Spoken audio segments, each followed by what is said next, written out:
We are so grateful that you are here with us here in the lounge at KFOG, and without any further ado, I would like to introduce you to the incredibly talented Ms. Courtney Barnett.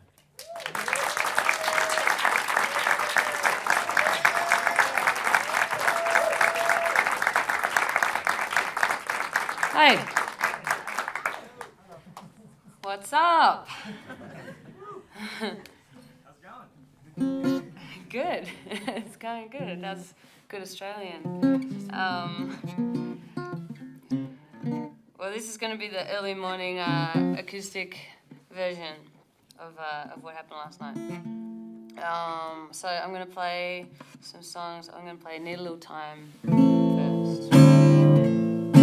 I don't know a lot about you, but you seem to know a lot about me, so I'll take a little time out. I'll take a little time out. I'm sorry that I lost my patience. You deserve better, it's true. I need a little time out. I need a little time out from me, me, me, me,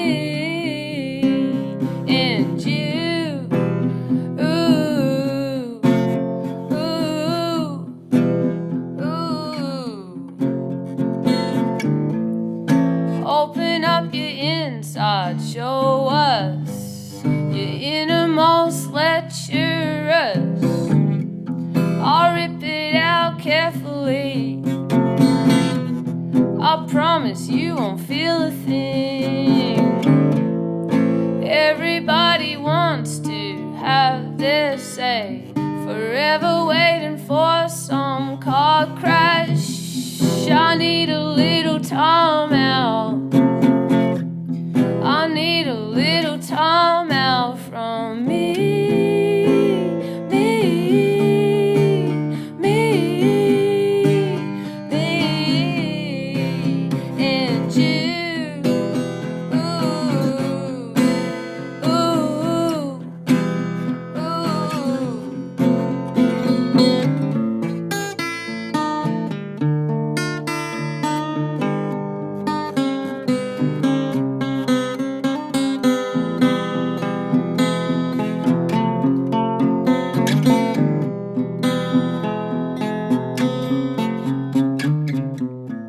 shave your head to see how it feels. Emotionally, it's not that different, but to the hand, it's beautiful.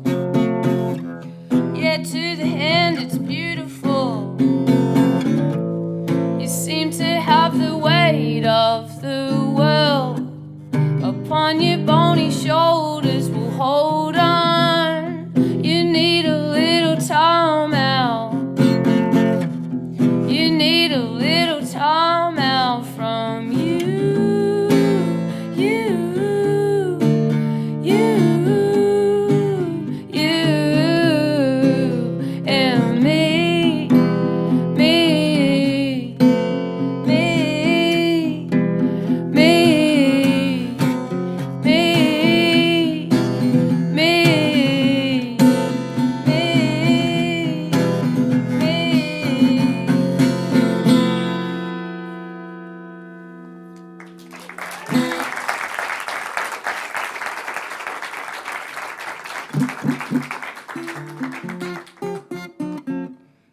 Thanks. It's really hard to sit on a stool comfortably. Alright, I'm gonna play Nameless Faceless, acoustic version. Don't you have anything better to do? I wish that someone could hug you. Must be lonely, being angry, feeling overlooked. You sit alone at home in the darkness with all the pent up rage that you harness. I'm real sorry about whatever happened to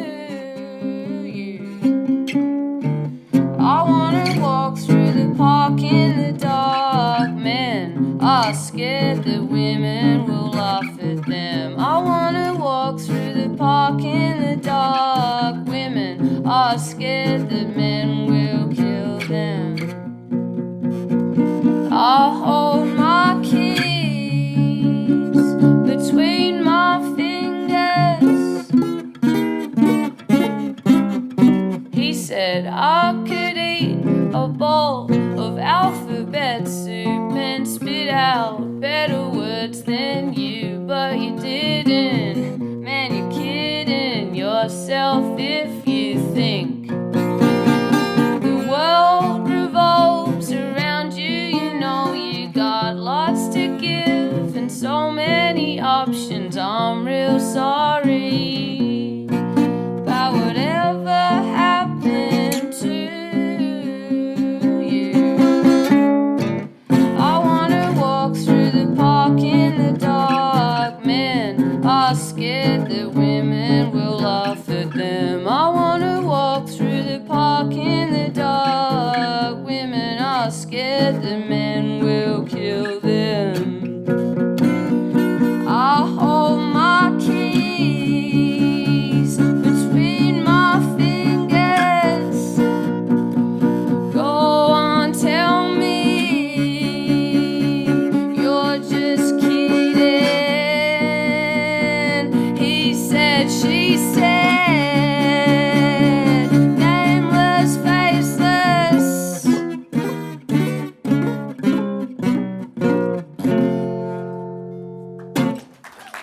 Thanks.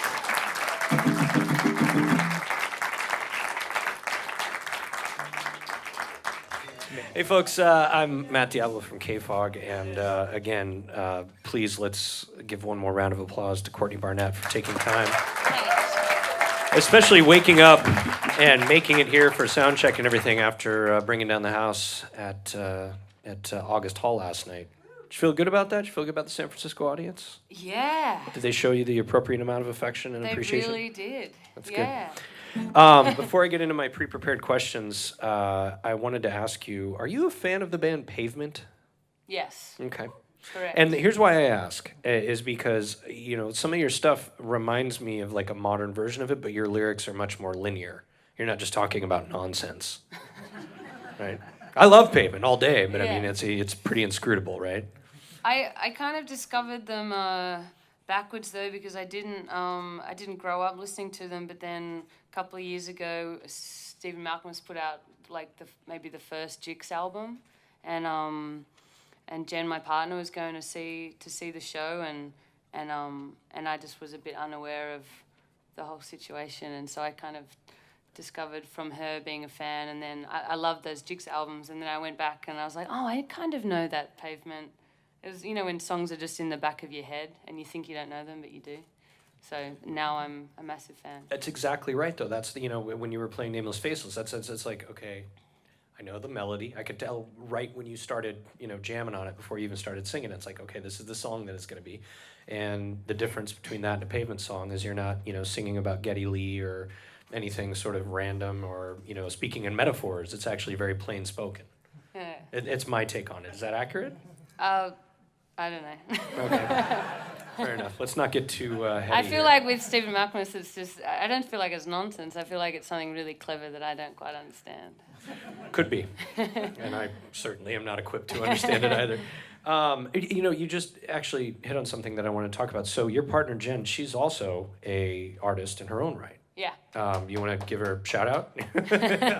Yeah. And talk about that, and also what the dynamic is between two artists that are both like critically beloved and So much ego. That's what I'm saying, right?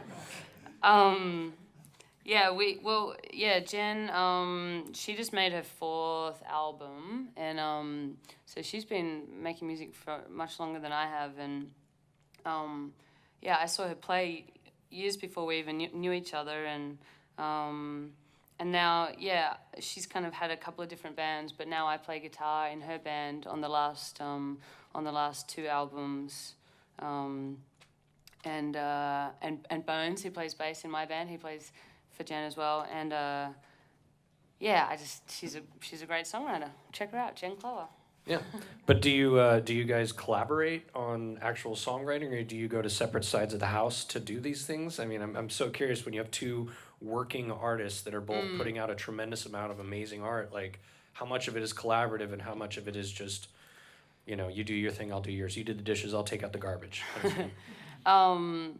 Yeah, technically we've written one song together, and that's kind of at the moment where it lies. But then playing on her last two albums it's a different kind of collaboration, I guess, just to kind of serve her songs and her album. But we intend to. It's one of those things where get around to. We always talk about writing songs, but there's always a million other things. It's hard to work with happening. your partner. Like, I mean, the people Yeah. who actually work together, own businesses together, that Yeah. are partners. It's difficult. I'd be remiss if I didn't mention the fact that you have a new album, which is called "Tell Me How You Really Feel." Uh-huh. And my question is, normally I try to stay away from those. Go to what's the meaning of the album and the song? But is "Tell Me How You Really Feel" is that an earnest statement or a sarcastic statement? Well, it's whatever. Fair enough. It really is. I think it depends on the day.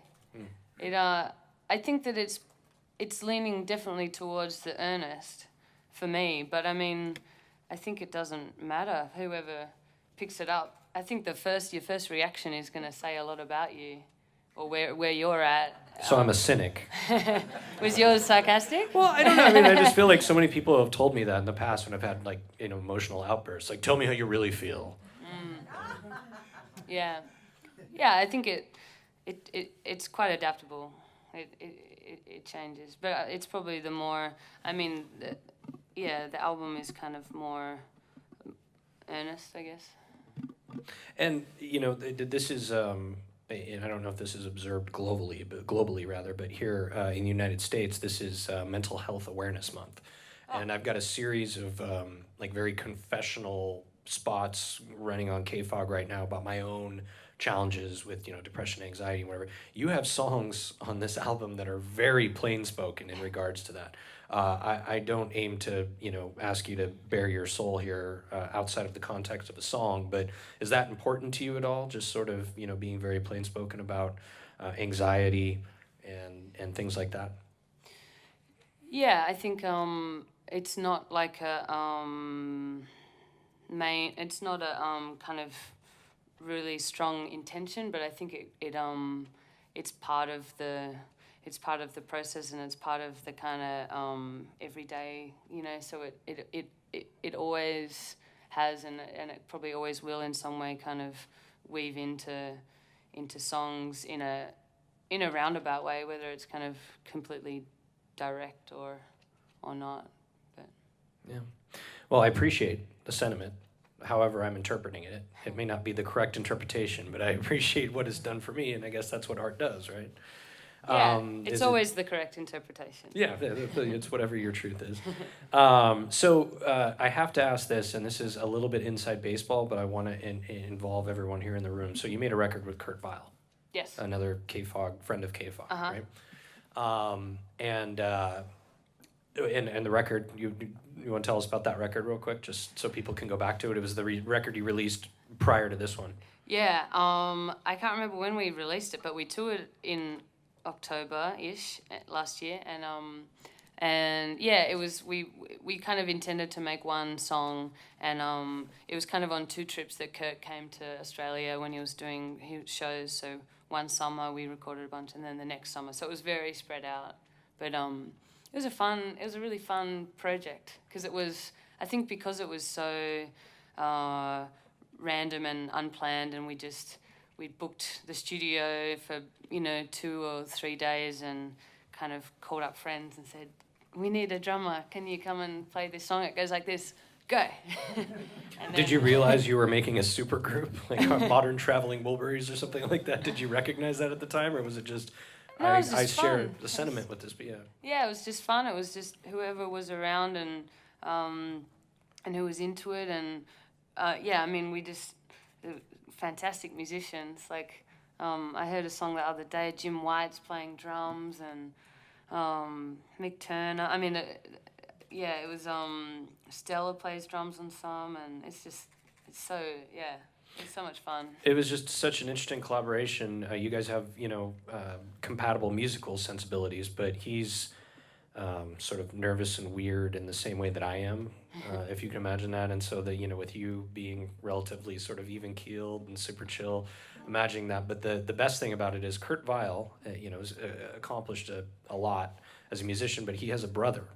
And his brother is known as Jello Man. Can you tell us about Jello Man? Can you explain the lifestyle that is Jello Man? Because I talk about it on the radio, and I feel like people don't understand it. Yeah. I had actually heard about Jello Man maybe before I even knew Kurt, before I was friends with Kurt, we got to meet him on the tour, and he's a lovely guy. He's a lot of fun. He's a really nice guy. What is his thing, just for the uninitiated? Well, I mean, I don't know, but he makes like Jello shots. Is that he's like, he just likes people to have fun. So he has Jello shots, and I don't know what's in them. Kurt Weill's brother travels around to concerts all over the Mid-Atlantic and Southeast, and he at festivals and concerts, and he distributes Jello shots out of a van. Right? Yeah, that you said it well. It's worth looking up. He's a good dude. If you ever run into him in a parking lot, just know he's not crazy. And you can ingest the Jello shot and he also sells bootleg merch. That's another thing that he does, which I love. Oh yeah. Yeah. Oh, we didn't get any Sea Lice bootleg merch, I don't think. Yeah. Oh well. I've taken up enough of your time. We are so grateful that you're here with us here at KFOG, Courtney, and we are grateful for the new album as well. Of course, it's called Tell Me How You Really Feel. Okay, so I wanted you to say it, because I would be like, tell me how you really feel. In any case, show last night was incredible. I hope that San Francisco has shown you the appropriate amount of hospitality, and we're going to let you play a few more songs, and let's all give Ms. Courtney Barnett one more round of appreciation for playing for us today here in the lounge of KFOG. Thank you. Thank you. All right. I thought I would play an older song called Depreston. It's about house hunting in Melbourne or wherever,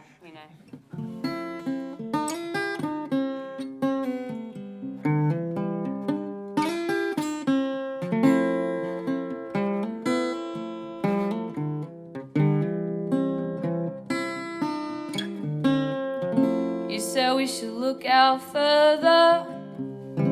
I guess it wouldn't hurt us. We don't have to be around all these coffee shops. Now we've got that percolator. Never made a latte greater. I'm saving $23 a week. We drive to a house in Preston. We see police arresting a man with his hand in a bag.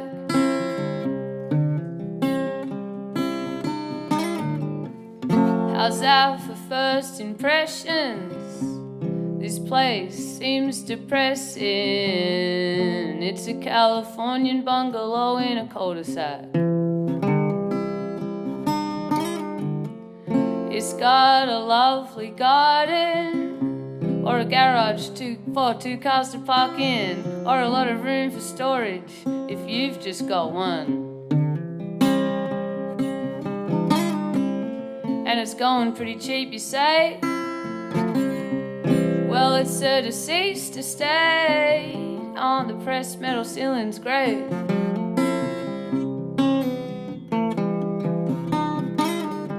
Then I see the handrail in the shower, a collection of those canisters for coffee, tea and flour, and a photo of a young man in a van in Vietnam.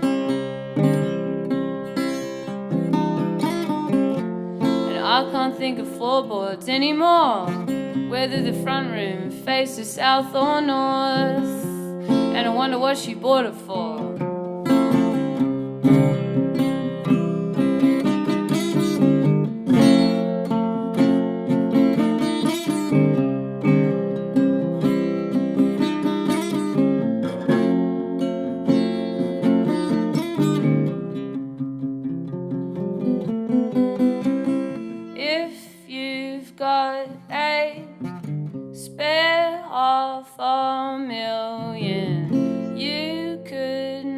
knock it down and start rebuilding. If you've got a spare $500,000, you could knock it down and start rebuilding. If you've got a spare $500,000, you could knock it down and start rebuilding.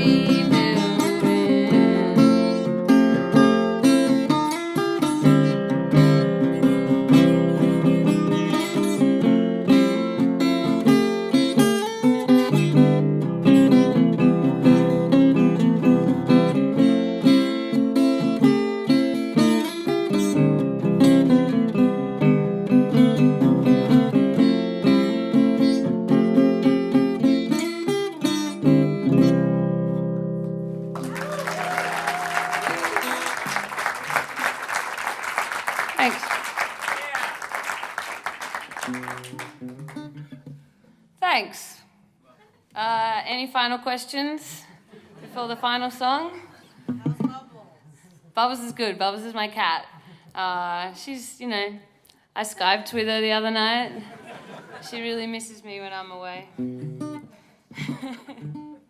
Or maybe I miss her.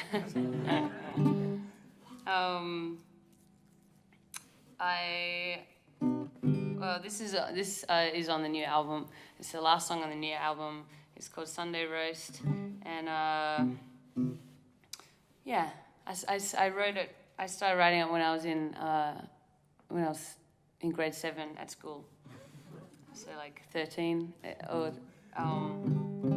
Just the guitar part, I really liked it, so I've never forgotten it, and I put words to it when I was writing the album. Cool. All right, that's enough stories. Thank you very much for coming, having me.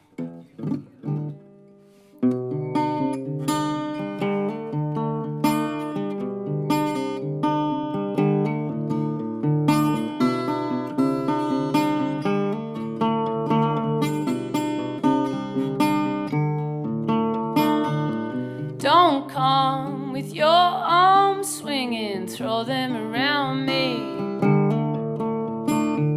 Some kind of sweet relief, I hope you never leave. It's all the same to me. Just bring yourself. You know your presence is present enough. I got a front row seat. It's all the same to me. I spend a lot of my time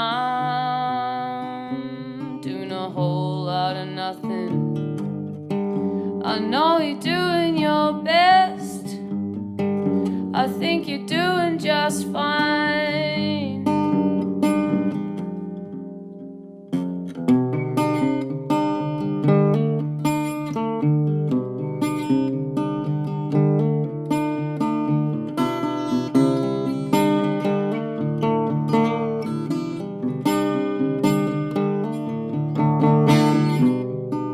I know it's been a long week, and now you're taking your time. Some kindness goes around, some kind of backfires.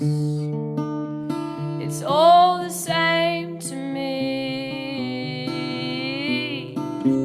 Ignore that voice, it puts you down. You make your choice, I'm here for you. It's all the same to me. I got a lot on my mind, but I don't know how to say it. I know you're doing your best. I think you're doing just fine.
Thank you, Courtney.